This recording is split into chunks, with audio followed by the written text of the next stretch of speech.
السلام عليكم ورحمة الله وبركاته إن الحمد لله نحمده ونصلي على رسوله الكريم أما بعد ربي اشرح لي صدري ويسر لي أمري واحلل عقدة من لساني يفقهوا قولي. All praise be to Allah subhanahu wa ta'ala, the creator of the universe, and peace and blessing of Allah be upon Prophet Muhammad sallallahu alayhi wa sallam. Wa alaikum assalam, all viewers. You are welcome to our show. Alhamdulillah, this is our live Q A show on YouTube channel, DrAbdulMajid. And mashallah, all of you are welcome in this show. May Allah reward you, inshallah, and with your sincere intention, inshallah, all those who are going to benefit from your questions and answers, inshallah, Allah will reward you too. Also, as you know that you can use two options for asking the question. Number one, you can use the number that is given on the screen, and you can call directly on this number, or you can text on this number and we can answer your question, or you can put your questions on the top chat box, which is on my left, and you can inshallah get the answer. So I think some of the brothers and sisters have already put the question.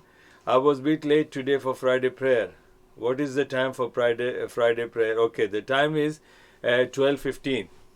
12:15 is the normal timing, but today, because I think many of the brothers, they came late, so we started at 12:20. We started at 12:20. Normally we start at 12:15, so it is 12:20. And wa alaikum assalam, Muhammad Bhai. Also, how far you need to be away from your home to offer qasr?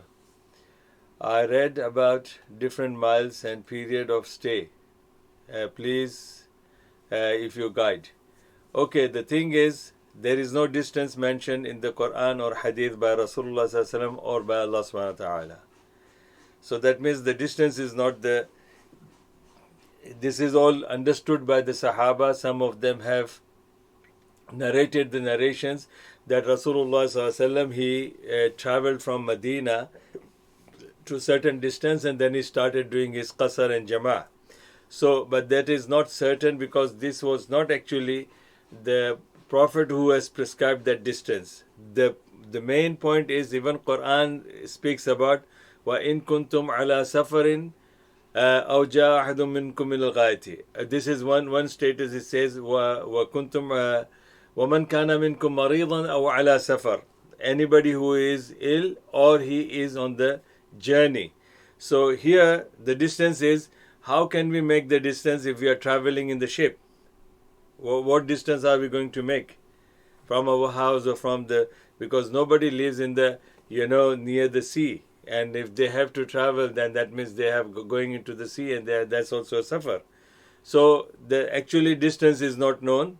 And even during the time of Rasulullah, the distance was not known in that sense that, like today, we have got 1.5 kilometer is equal to 1 mile. That was not there during the time of Rasulullah. He did mention the word farsakh and other things, but these are not the distance prescribed for by him to go for the qasr or jama'. But definitely he did the qasr, and he did the combining of the prayer.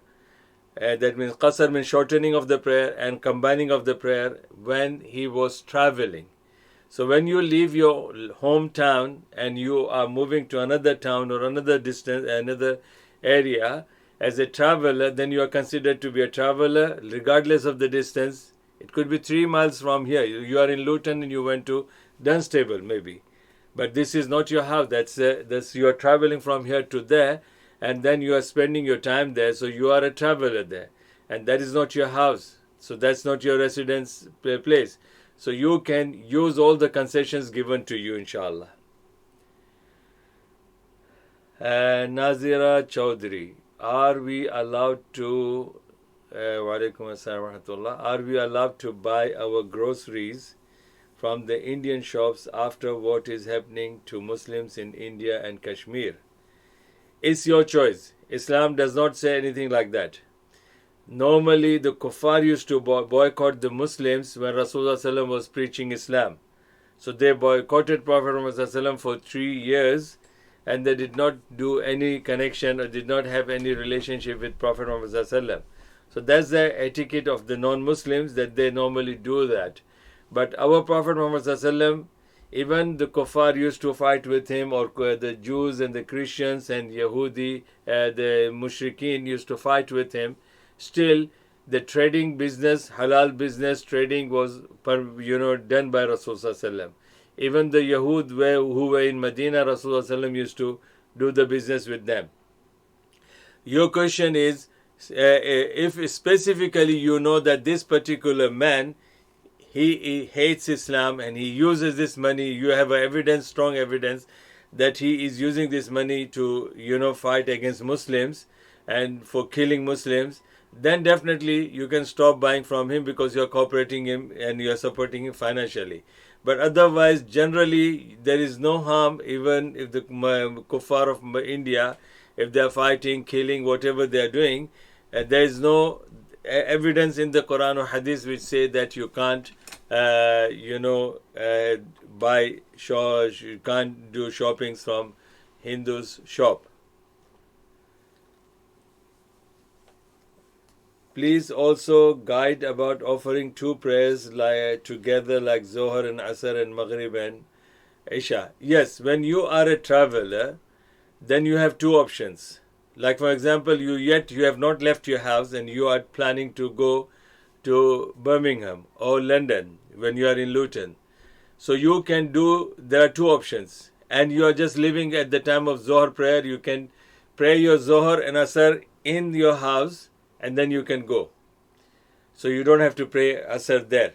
But this Asr will be complete.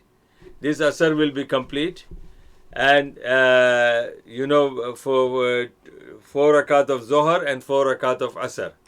This is when you are in your hometown yet. You have not left your home. This is one option. Same thing if you are leaving your house at the time of Maghrib. That's the same thing. You can pray 3 rakat of Maghrib and 4 rakat of Isha in your house, and then you can leave. If you have left your house and you have gone to another part and you have left your town, then you are a traveler, and then there, wherever you go, you get a time for the prayer, then you can do the qasr and combination, which means you shorten Zohar to instead of 4, you can make it 2, and Asr, instead of 4, you make it 2, and combine them. Pray Zohar first, then you pray Asr. How to pray that? Normally, if the adhan is not given in the place where you are combining these prayers and shortening these prayers, then first give the adhan.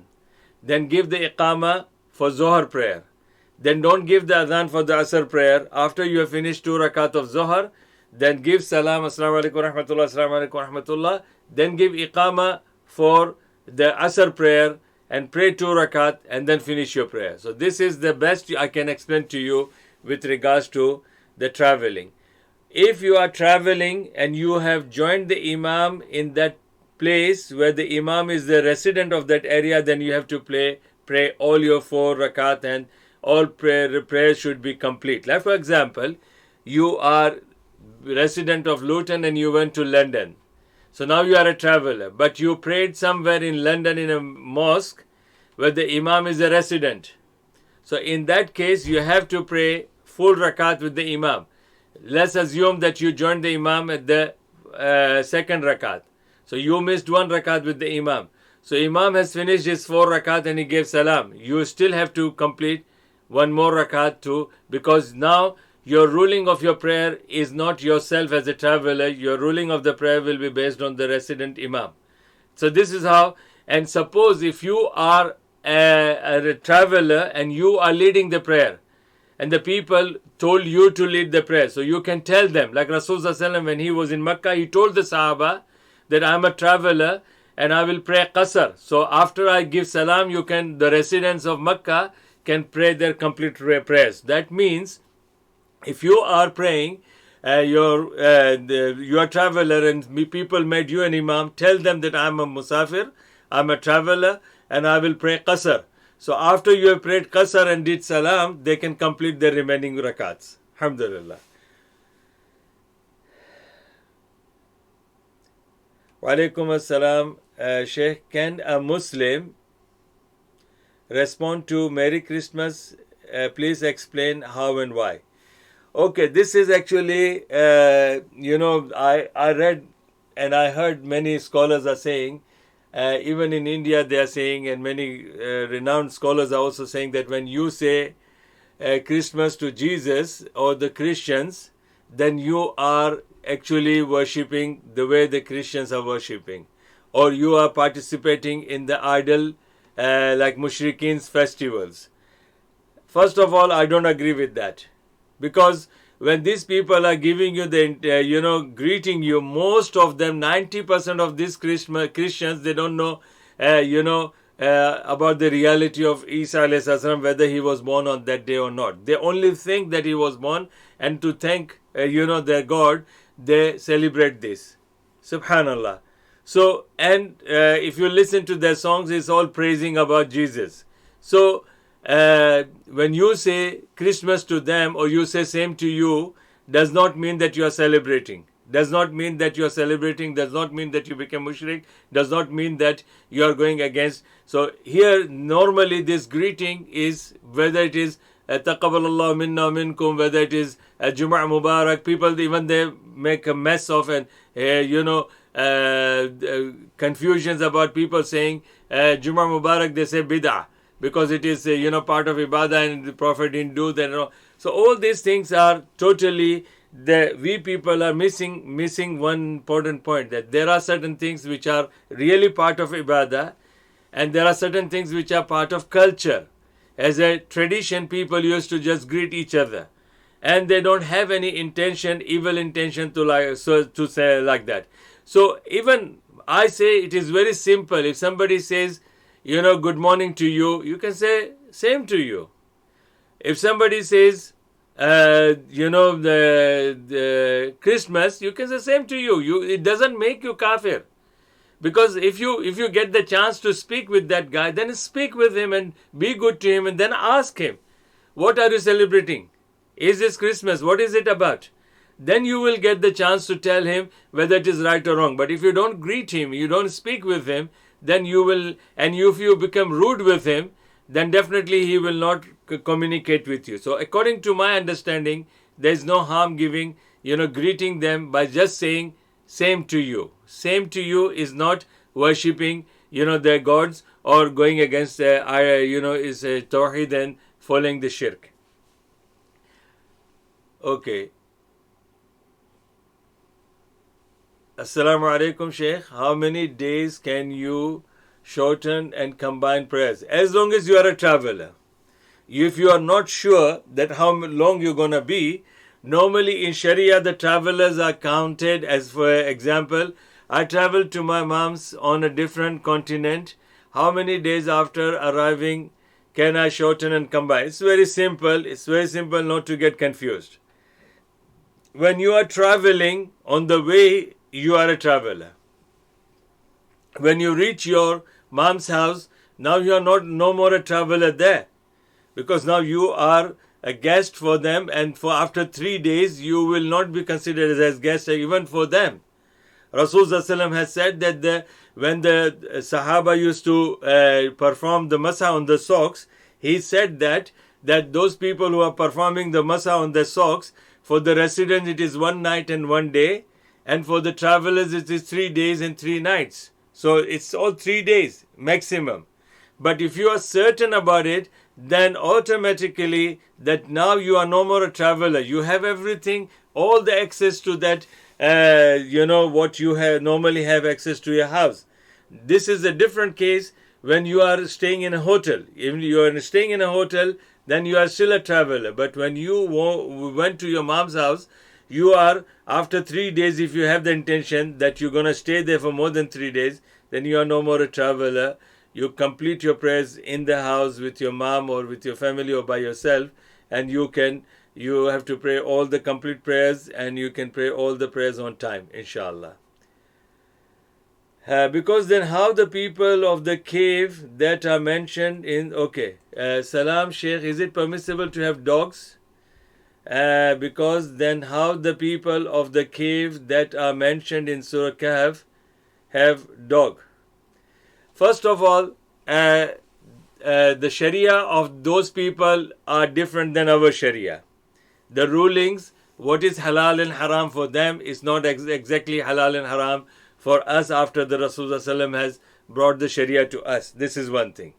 For them, it could be permissible for them to have the dogs. And for us, no. We can only have dogs if it is for guarding purpose and for, keeping for any personal use when you are going outside, for like looking after your field or something like that, or looking after your house. That's only the purpose. But with regards to the dog which is in the Surah Al-Kahf, first of all, this was their dog. And we know that the story does not say that it was a house where they had the dog inside the house. We know that they were sleeping in the cave and the dog was in the cave with them. So because it was their dog and they had to leave their home to run away from the tyrant king, and tyrant king will kill them, and definitely the dog will be left there, and after that the dog also will die. So they took the dog with them and they were in the cave. That's the maximum we can say about the dog that they had. We can't make any judgment, we can't make any ruling that it is Allah gave them the permission to have the dogs in that. We cannot say anything about that. Even if they had that dog and they had the dog with them when they were living normally in their hometown, how did they have, what kind of a way they were using this dog? Nobody knows, so we don't have to go into that. As far as our Sharia is concerned, definitely our Sharia does not allow us to have dogs as pets. Can I as a woman do the adhan and iqama, or this is just for them? No, if you are in the gathering of the women only, yes, you can give the adhan, you can give the iqama as well, because there are ahadith of Rasulullah which generally says that when a person is alone somewhere, like there are signs of the qiyamah, that at the time people will have a test for their iman and they will go to jungle, means they will stay in the mountains, and there you won't find, sometimes your husband is out, he is gone, and it is the time for the namaz. Then you can give the adhan and you can pray by giving the iqamah, you can pray your prayers. So adhan is restricted for the women when it comes to the minarets and to give the adhan in the public, where the men and women both are listening to you. Then it is not allowed for the woman to give the adhan. But as far as your own self is concerned, or with the gathering of the women are concerned, yes, definitely. If you are, for example, you had an event in a community center where all the women are there and it's a time for Zohar prayer and nobody has given the adhan around your area, which you know that there is no mosque around the community center, so then one of the women can give the adhan and one of them can become the imam and lead the prayer. So that's allowed, inshallah, by giving the iqamah. If I shorten and combine while at home, just before I leave, no, you can't. You can't shorten your prayers while you are still at home. You can combine them, but not shortening. You can pray Zohar and Asr, but all 4 rakat.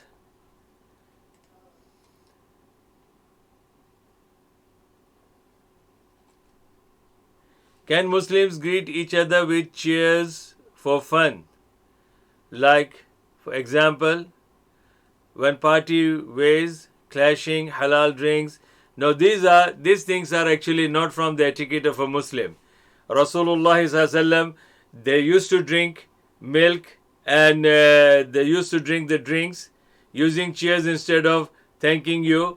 This is not the etiquette of Muslim, and it is, even though it is not alcohol, but it is the etiquette and the culture of the non-Muslims, which we should not, change our etiquettes. Our etiquette is that, alhamdulillah, if somebody is serving you, Rasulullah has said, when you visit your host, make dua for him, and whatever he serves, be grateful to that. So you have to be grateful to your host, you have to be thankful to him, and alhamdulillah, make dua for him. Cheers and this and that is not etiquette of a Muslim.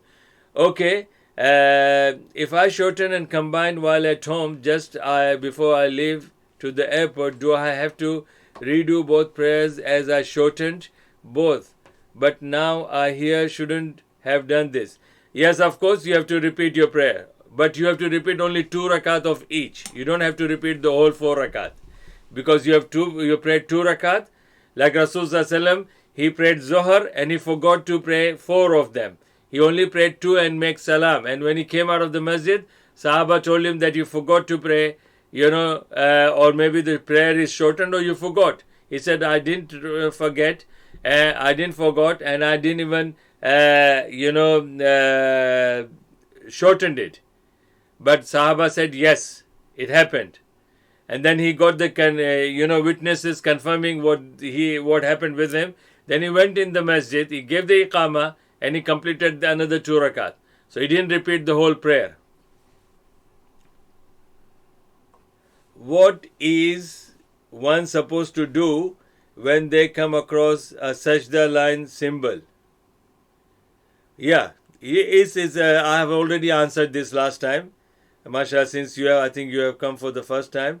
It's a choice. It's a choice given to you. It's not compulsory. It's highly recommended that you give the sajda. But if you don't give the sajda, you will not be sinful for that, and nobody, like Allah, will not punish you. The sajda is normally when you are reading the Quran, the ayah came, you are not in the salah, you are just reading the Quran and the ayah came where the symbol of sajda is given. Just say Allahu Akbar and do the sajda while you are sitting. It's only one sajda. There is no 2 sajdas, and there is no tahiyyat and tashahhud. Just one sajda, and there is no even salam there.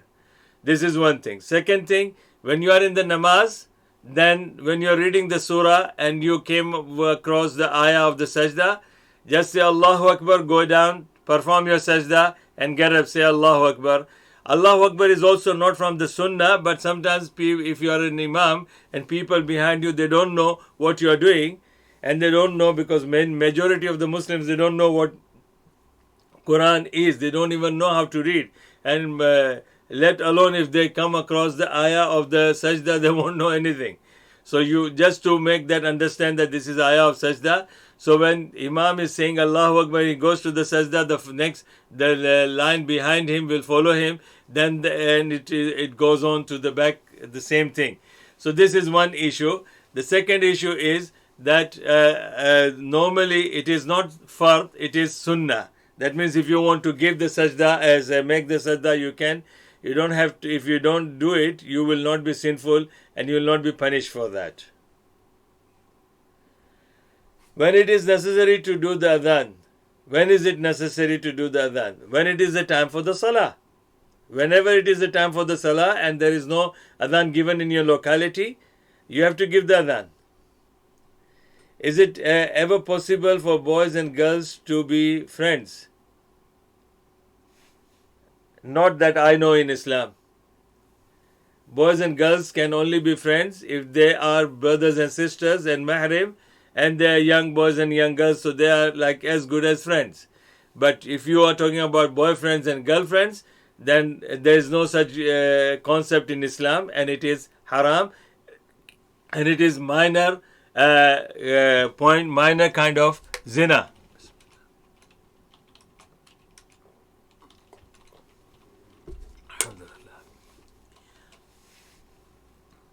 Spelling wrong.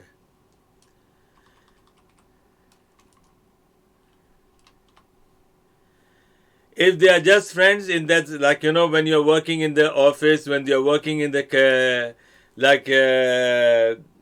companies, or you are like in the school, and you have a limitation, like between you are in the same classroom, then you should have your limits.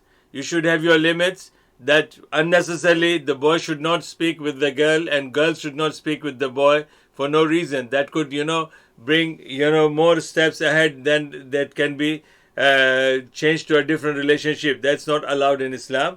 So you have to be careful. And we can't stop the children like that unless we educate them, unless we tell them and explain to them. And that too, they will mostly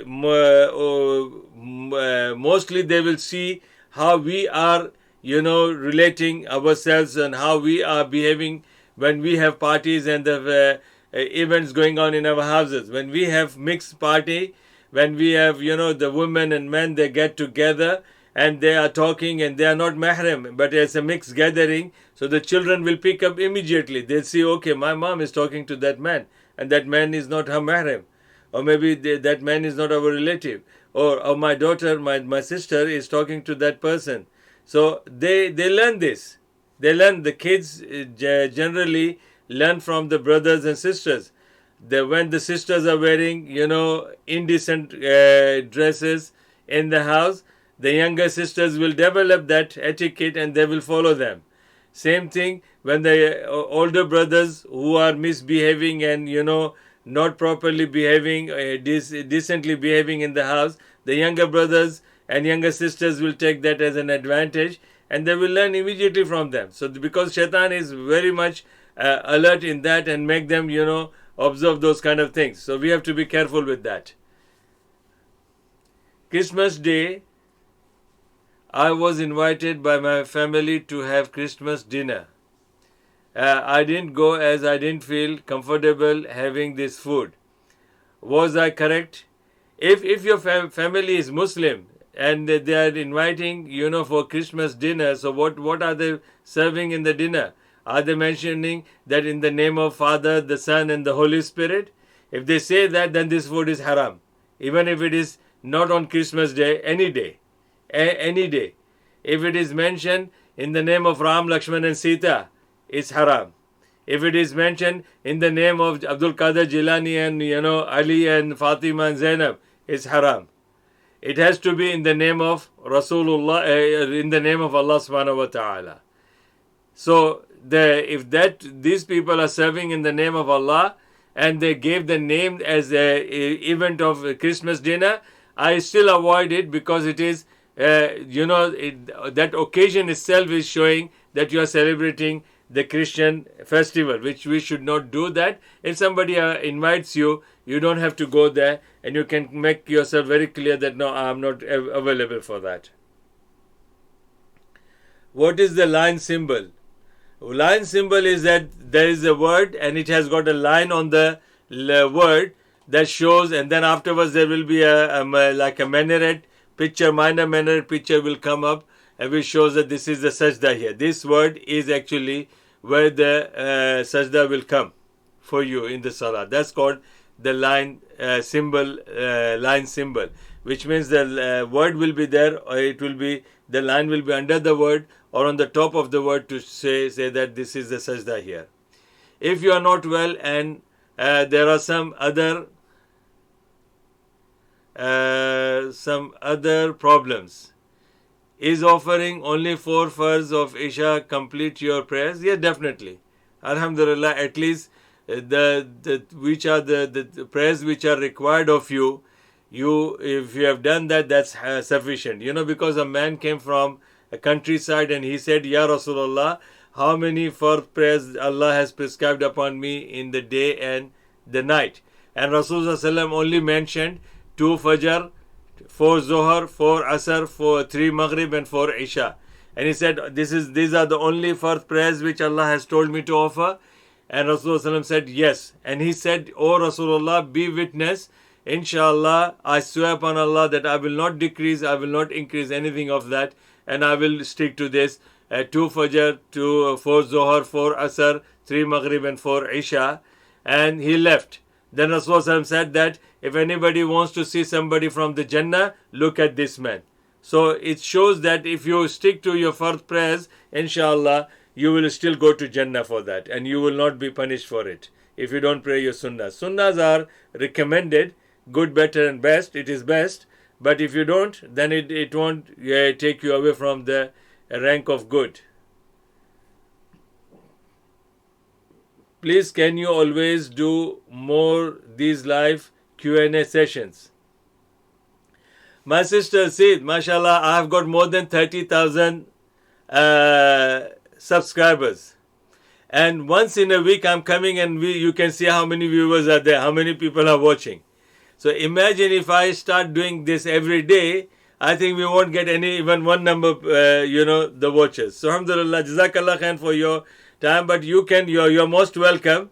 Once in a week, you can have all your 20 questions, 10 questions, whatever you have, and you can inshallah, put your questions in the show. Doesn't matter even if you are alone yourself in the show, I will still run the show, inshallah. Yes, it is very beneficial. Jazakallah, Sheikh. Okay. Is it Islamically permissible to play the lottery? No. My sister Nazira, it is, I have already uploaded more than 56, 60 videos of question answers. Inshallah, if you listen to them and watch them, then you will get, answers. Almost all your questions will be answered in that.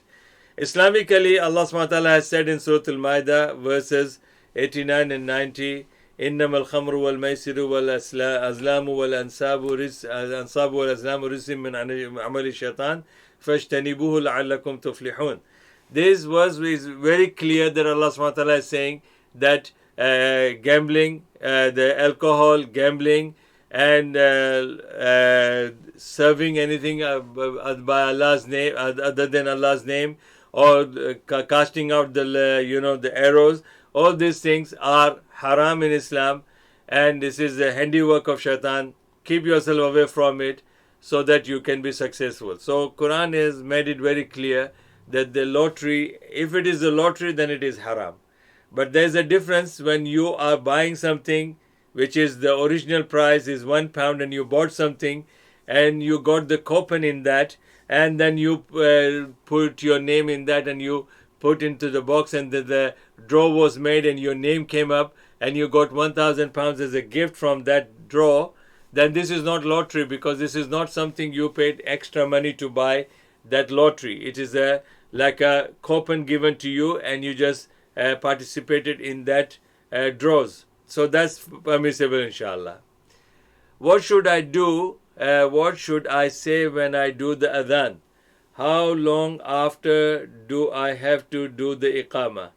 I live in London, so no adhan, just the prayer times on my phone. So do I have to do the adhan and iqamah before the prayers?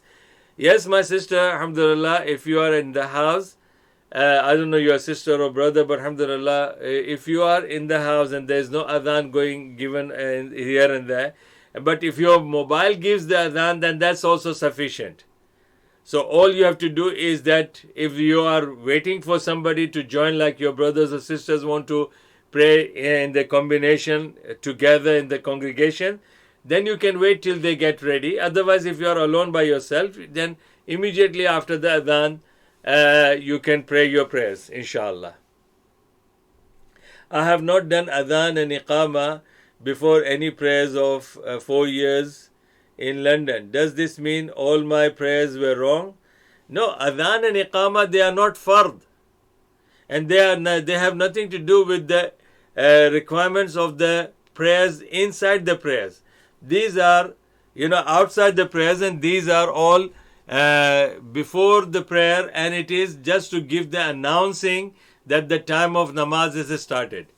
It's not, even if there are people, if they don't know when the adhan is given or not, and they know now it is the time for, namaz, then alhamdulillah, Allah has asked you to pray at the time of the namaz. Allah has not asked you that you have to give the adhan and then you have to pray. No, adhan is the sunnah, and alhamdulillah, it's just to make an announcement that you are doing. So because adhan is a call to the prayer.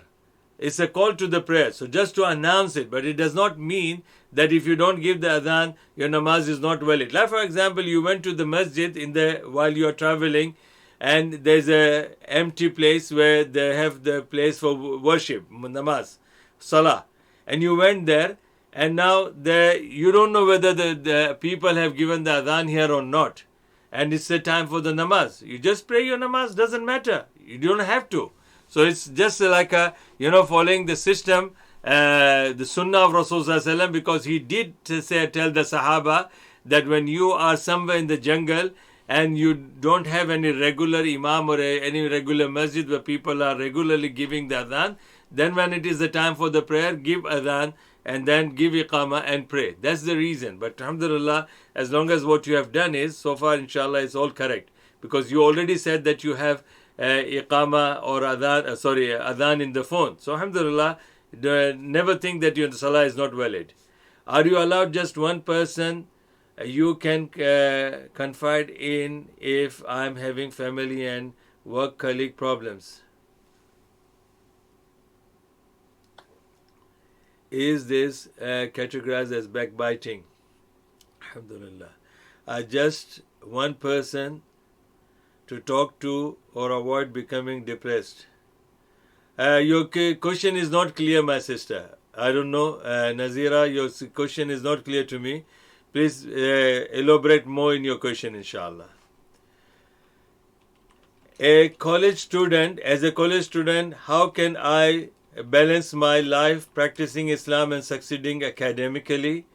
Also, doing things that I love, such as writing, reading, and watching stuff, etc.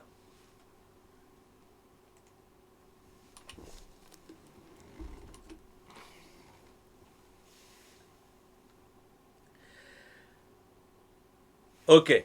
If I have understood from your question, my sister Nazira, that means you are having one person with you and you are backbiting, or you're talking something about your family or some issues of the problems of the colleague. It is definitely, if you're discussing the problems, that's not backbiting.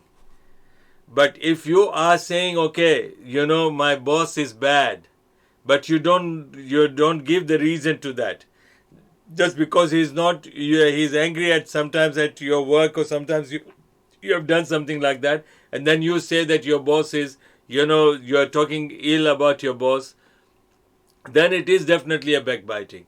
But the definition of backbiting is that you are saying something about somebody that is true, that this person has got something wrong in him or her. So, because Sahaba said, Ya Rasulullah, when we are talking something bad about somebody, that person, he is having that bad thing in it. So, Rasulullah said, that is called backbiting and that is haram.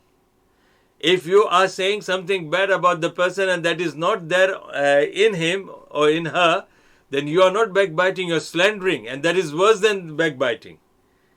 And accusing of, saying something which is wrong. So that is whether you are with one person or for one person in the colleague who has a problem, or you are talking bad, that's avoid, you should not do that. Yeah, this person who is saying that as a college student, see, it is very simple. You are a college student. You are not like, dumb or idiot type of person. You are a serious student and you are going to a serious place for serious purpose. So stick to your purpose only. Why you have to spend your time for something which is not concerned to your purpose? And as a student, if this does not contradict your practicing. And a normal person also, if he or she is a student, then they should do only what the students are required to do. That's all. It does not make you practicing or non-practicing. But what we do is, we chat, we do haram things, we share, we do so many things which are not permissible, and then we are blaming ourselves, that is, I'm not a practicing, or I want to practice but I can't practice. No. And it doesn't even stop your academic education. Alhamdulillah, I came to Islam when I was 19, 20 years old. And then I got married at the age of 25. And I completed my graduation after my marriage. And I studied in the college. I was studying in the high school, I was studying in the college, and then I studied, and then after that I became a teacher in the mixed school, mixed environment. But I stick to my job. I stick to my, system. Even before Islam, I was in the mixed school, but I had nothing to do with, boyfriend and girlfriend system. I was, mashallah, I had, the girls were with me in the same class. We talk sometimes, we laugh sometimes, we chat with sometimes, but it is to a limit. It's not like dating, and it's not like touching, hugging, kissing, and all those kind of things. And I miss you, you miss me, and then everything goes up. Like in Indian movies, they show that in the college you drop the handkerchief, and then when the handkerchief is dropped, when the boy is picking up the handkerchief, the eyes attract to the opposite sex, and the story starts. That's not the reality in Islam. That's all rubbish. They are just, today the academic educations and the institutes have nothing but it became a place for the, entertainment and romance. Romance. It doesn't actually serve the purpose. And look, all those people who are studying, what are they achieving? How many of them are really achieving what they, and those who are serious, yes, they come up with, they highlight, they are, distinguished from all the other students. They will be, a totally unique personality in, because they have achieved. They have achieved because they made the best use of their time, and they made the, they have done their purpose properly. So they were not involving in the things which are not concerned to their missions, alhamdulillah. So there is nothing like that, inshallah. Hopefully you will understand this, and you will be successful in your academic education, and at the same time you will be a good Muslim, inshallah. Nothing about it, alhamdulillah. Can a woman give adhan? I have already answered my brother Jahangir. Yes, a woman can give adhan only if she is in the company of the woman. I am alone, a woman. You can go back to the questions earlier, and you will get the answer. You will get the answer that, alhamdulillah, I have already explained that the woman can give the adhan if they are in the gathering of the women, and I gave the example of women who are having their events only for the women, and if there is a time for the namaz, they give the adhan, the one woman can lead the prayer as well. I have explained that. I am alone, a woman, I hear no adhan, so I don't need to announce it to myself. I know it is time for the prayer, so I go straight in my prayer. That's your choice, alhamdulillah. You can, if you are giving the adhan, then there could be Muslim jinn, female jinn who can join you. So they will know the time and they will get the reward. So alhamdulillah, that doesn't matter. If you want to give adhan for yourself, because Rasulullah did command the Sahaba who were alone. It's not like a group or jamaat. There's a hadith of Rasulullah, and you can see that hadith. It is mentioned in 40 hadith. Also, I have quoted that hadith that the Sahabi was, alone by himself in the countryside, and Prophet ﷺ said that it seems that you like this area so much, so you want to stay over here. So when you are here, just give the adhan at the time of the salah and you pray. So he told him that when that person was alone.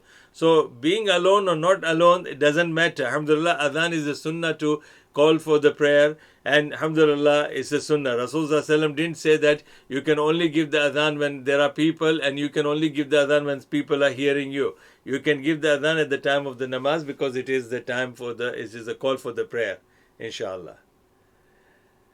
Can Muslims say cheers for fun? Like, I have already answered this. I don't want to repeat it. You can go back and check the answer. I said no, it is not allowed for us to say cheers up and this and that, because we have to thank Allah subhanahu wa ta'ala. We have to thank even the one who has served us, alhamdulillah, and we have to be like, when you say jazakallahu khairan for somebody who has done that, alhamdulillah, cheers, what does that mean? What does that mean? It means nothing. And this is the style of, touching the glasses or making noise with the glasses. What does that mean actually? Nothing. And you want to rejoice and you want to express your love and respect for that, then just say Jazakallah khairan. May Allah bless you for that. Okay, I don't have adhan on my phone. Just the timetable for the prayers. No adhan on my phone. Do I still have to do the adhan? Yes, I told you. I think you have been repeating so many times that you don't have to give adhan if you don't want to.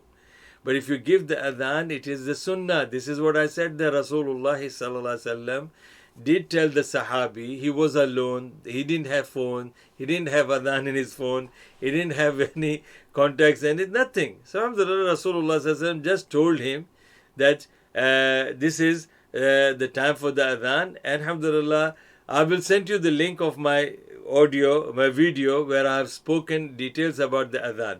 Please listen to that, and inshallah it will give you, it's my Jummah khutbah on adhan. So inshallah you will learn more about it, inshallah, and I will send it to you, the link, and when you listen to it, you will get inshallah because I've spoken very high about importance of adhan, giving the adhan. You will get the link now, inshallah. Jazakallah khairan. Bismillah.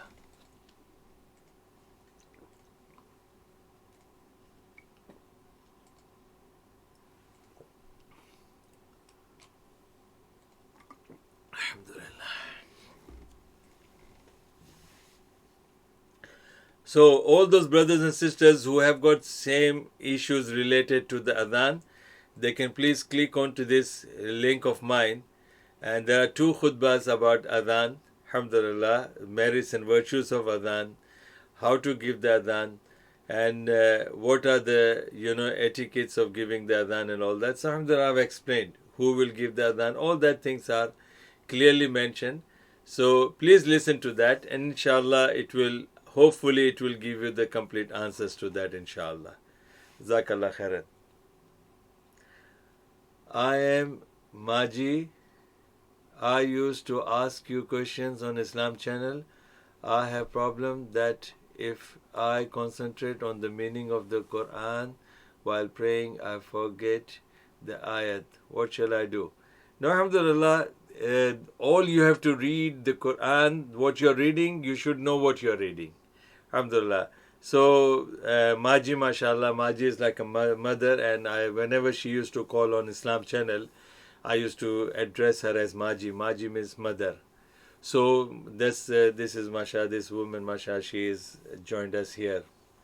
Maji, all you have to do is that when you are reading the Quran, and when you're reading the Quran in Arabic, definitely, so you just be careful of what you're reading, because even people, when they are reading Quran in Arabic and they are Arabs, they still make mistakes in Fatha, Dhamma, Kasra, A, I, U. So that is wrong. So this is because the mind is here and there. For as far as your part is concerned, if you don't concentrate on the translation, doesn't matter. But at least when you are reading Alhamdulillahi Rabbil Alameen, then you should read properly with all the Fatha, the Dhamma and Kasra. Alhamdulillah, if you have concentrated that, that's more than enough, inshallah. So you don't have to be worried about the translation of it. Salam Sheikh, the question I had regarding cheers hasn't been answered previously. Okay. See, cheers, when you are, first of all, let's understand, when we are allowed, when we are sitting on the table spread, when we are sitting on the table where the food is served, as a Muslim, what should we be doing?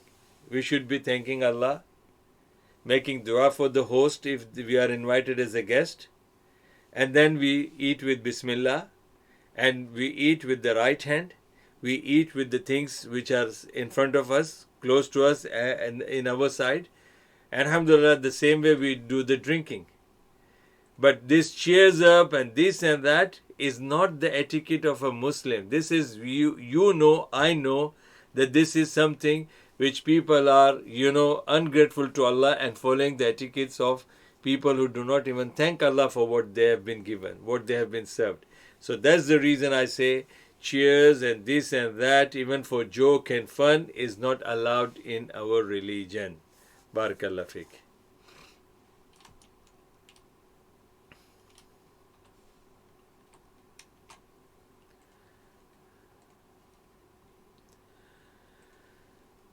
I hope I have answered your question about the chairs and all that kind of thing. Okay. One last question, Sheikh. What do I say when saying the adhan? Please say the words. Okay. Allahu Akbar, Allahu Akbar. Allahu Akbar, Allahu Akbar. Ashhadu an la ilaha illallah. Ashhadu an la ilaha illallah. أشهد أن محمد رسول الله أشهد أن محمد رسول الله حي على الصلاة حي على الصلاة حي على الفلاح حي على الفلاح الله أكبر الله أكبر لا إله إلا الله. This is adhan. Also, you can, inshallah, go to the Jummah khutbah of mine where I've given the Jummah khutbah on Adhan. Inshallah, you will find the whole Adhan is also given in that. And also the Iqamah. But definitely you will know now what is the Iqamah. So the Iqamah is also Allahu Akbar, Allahu Akbar, Ashhadu an la ilaha illallah, Ashhadu anna Muhammadan Rasulullah, Hayya ala salah, Hayya ala falah, Qad qamati salah, Qad qamati salah, Allahu Akbar, La ilaha illallah. Okay, alhamdulillah. Okay, Ziyaratul Qubur. Yes, of course, reward is there for the one who is visiting the graves. Prophet ﷺ said, قَدْ نَهَيْتُكُمْ عَنْ زِيَارَةِ الْقُبُورِ فَزُورُوهَا فَإِنَّهَا تُذَكِّرُكُمُ الْآخِرَةِ. That indeed, in the early stage of Islam, people came from the grave worship and idol worship, so I have restricted them from visiting the graveyards. Now I allow you to go and visit the graves of your relatives, because this will remind you of your akhirah. So when Muslims started, when the Muslims, when they died and they were buried in their Muslim graveyards, Rasulullah ﷺ also encouraged them to, go for visiting the graveyards. So it's allowed, inshallah. Women also can go as long as they maintain the discipline and they go with their mahram. Jazakallah khairan, Sheikh. Sorry I bothered you with what seems to be the same question. Now I think I get it, inshallah. No, I'm not worried about it, and no need to be sorry, alhamdulillah. See, this show is for question answers. And as many questions you're going to ask, even if it is not clear, this show is for that. You have to ask me if anything is not clear, because that's the purpose of our show. Doesn't matter if it's only you yourself is repeating the question again and again. It's my duty to tell you what is right thing. That's the purpose of our show, alhamdulillah. So don't feel sorry about it, and don't think that you're bothering me. Definitely you are, making me to give you the answer in a better way. Alhamdulillah, you're actually helping me to answer the questions in a better way. So alhamdulillah, there's nothing to be sorry. Rather, I'll say Jazakallah khairan for that. Alhamdulillah, keep on asking. Okay. Is it okay to advise and help someone who is in need even if they aren't your mahram? Help them only for the intention for helping him or her. Yeah, there is, people, if I say yes, generally, then it is that's not the simple answer. Because our men, they always go and look for the women and they try to help them out. And our women are always trying to go and help the men out. And then the intention is different. Subhanallah. So I won't say that way. Because there are brothers I know that they were arguing with me. Sheikh, there's no harm in that because that sister was in trouble and nobody was there. So I thought that, come on man, there must be somebody in your family who are your sisters, cousins, maybe your family women. They might be in need. Did you ever try with them? Did you ever try to help them? Did you ever try to ask them? No. Why this? There's something, something has to be there. You must be. So that way, even if they are your non-mahram, you have to be careful. You can help, a man can only help the woman, and woman can help woman can help women, and man can help men. And if they are non-mahram, and woman is going to a non-mahram man, she is not safe. A man who is going to a woman who is not his mahram, he is not safe. So intention could be good, but the result can be bad. Okay. Is it permissible for women to visit graves? I did answer that it is allowed as long as she maintains the Islamic etiquettes, and also if she maintains the discipline and goes with the mahram. Okay, so my brothers and sisters, we have come to the end of the show now. Inshallah, hopefully next Friday again we will meet at 8 o'clock, 8 p.m. and we'll continue till 9 p.m. So Jazakumullah khair for all your questions. This is our live show Q&A, and I welcome all of you. And I, pray sincerely for all those brothers and sisters who have put these questions. And alhamdulillah, the more you ask the questions, the more it refreshes my memory. Alhamdulillah. And we are here to learn. And sometimes even if I think that my answer was not sufficient, then I study. So again, you help me to refresh my knowledge as well, and update my knowledge. So Jazakumullah khair, my brothers and sisters. Keep tuning this show. Alhamdulillah. Listen to it, watch it, like it, subscribe it, and also forward it. Allah will reward you equally the same, those who are benefiting with this. Barakallah fiqh. We will meet inshallah next Friday if Allah gives us life again. Jazakumullah khairan. Assalamu alaikum wa rahmatullahi wa barakatuh.